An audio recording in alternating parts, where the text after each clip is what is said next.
안녕하세요. 수익형 부동산 채널 제1산업입니다. 오늘은 첫 번째 시간으로 투자는 해도 되고 안 해도 되는 건지 아니면 투자는 꼭 해야 되는지에 대해 다루어 보겠습니다. 투자는 위험하다. 투자하면 패가 망신한다. 너 투자만 해봐라. 나하고 인연 끝이다. 주변에 혹시 이런 분들이 계신가요? 주변에 투자를 적극 반대하는 분들이 많지 않기를 바랍니다. 저는 투자는 꼭 해야 한다고 생각하고 어릴 때부터 투자에 대한 교육이 필요하다라고 생각해서 이 영상을 제작하고 있고요. 먼저 화면을 보시겠습니다.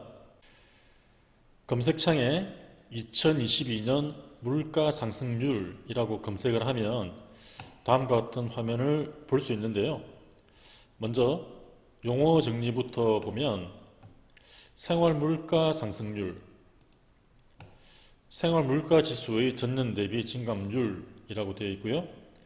자, 그렇다면 생활 물가 지수는 소비자 물가 지수의 보조 지수로 작성되지만 소비자들이 피부로 느끼는 장바구니 물가에 근접한 물가 지수이다 라고 되어 있습니다. 물가에는 이런 게 있구나 정도로 이해하시면 되겠는데, 이 그래프를 숫자로 만든 게 이 표인데 2013년도에 전년도 대비 생활 물가 상승률은 0.7%, 2014년 0.8%, 2015년은 마이너스도 있네요.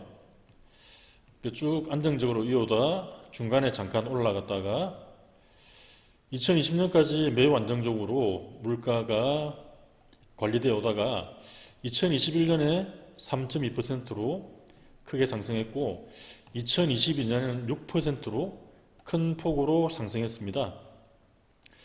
실제 피부로 체감하는 물가 상승률은 6%보다 더 높지 않을까 생각되고요. 이번에는 비교적 안전한 투자처라고 여겨지는 금융상품을 알아보기 위해 검색창에 은행 예금 금리라고 검색을 하면 이러한 소비자 포털이 있습니다. 여기서 예금금리, 정기예금 다음과 같은 조건으로 검색을 하면 12개월 기준 금리가 가장 높은 건 3.8%, 상위 은행이 약 3.5에서 3.8% 사이에 형성이 되어 있고요.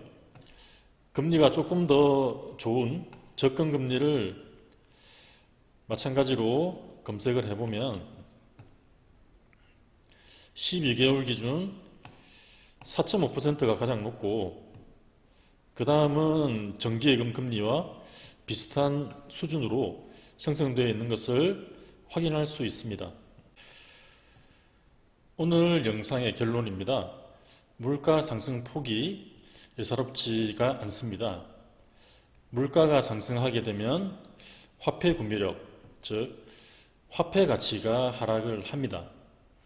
만일 2022년에 4% 정도의 금융이자를 받았다라고 하면 앞서 보신 생활 물가 상승률 6%에 못 미쳤기 때문에 이 부분에 해당되는 만큼 자산 손실을 보셨다 라고 하겠습니다.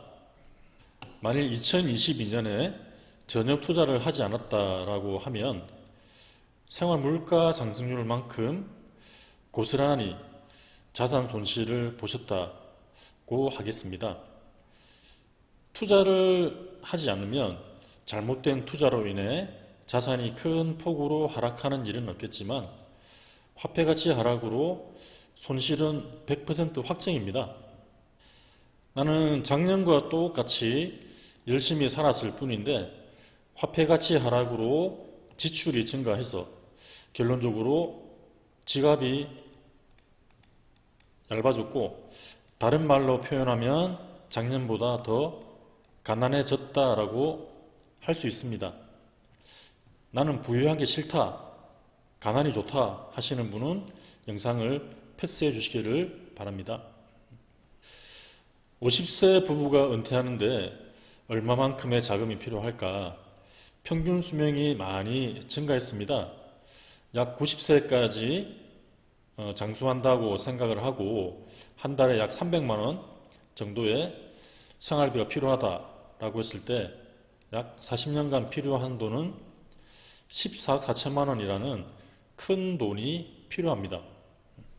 여기에는 부모님에게 들어가야 될 비용, 그리고 자녀에게 들어가야 될 비용이 전혀 고려되지 않았고, 또 약 40년간의 화폐 가치 하락도 고려하지 않은 단순 계산입니다.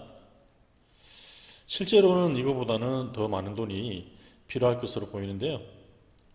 만일 한 달에 500만 원을 저축을 한다. 이런 가정이 과연 몇이나 되겠냐만, 예를 들어 한 달에 1인당 10만 원으로 버티는 이런 삶을 산다. 그래서 한 달에 500을 모은다라고 하면 1년을 모으면 6천만 원, 10년을 모으면 6억이 되고요. 이렇게 25년을 모아야지만 이게 모일까 말까 하는 돈인데, 이 과연 현재 수입만으로 이러한 돈을 모을 수 있을까? 이 투자라고 하는 행위를 통해 추가적인 수입이 없이는 불가능한 돈이다라고 하겠습니다. 투자는 해도 되고 안 해도 되는 선택사항일까 한번 생각해 보시기를 바랍니다. 자, 투자를 할 때 가장 중요한 내용, 자산을 증가시키는 것도 중요하겠지만 실패를 최소화하는 것이 가장 중요하다라고 하겠습니다.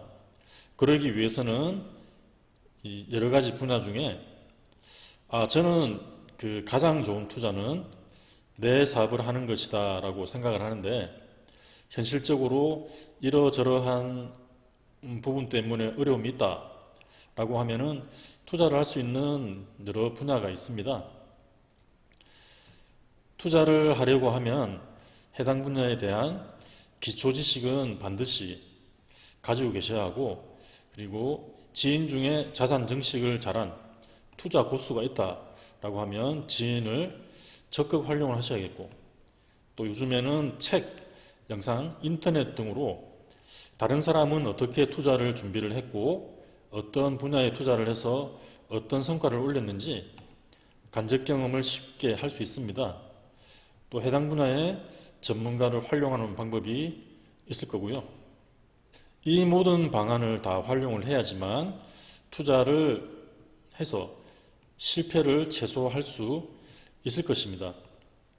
이 부분은 분리를 했는데, 은행 금융상품은 그나마 안전하게 여겨지지만 수익률이 조금 아쉽고, 이 부분은 투자를 잘하면 자산이 큰 폭으로 상승할 수 있지만 반면에 큰 폭으로 하락을 할 수 있는 부분입니다.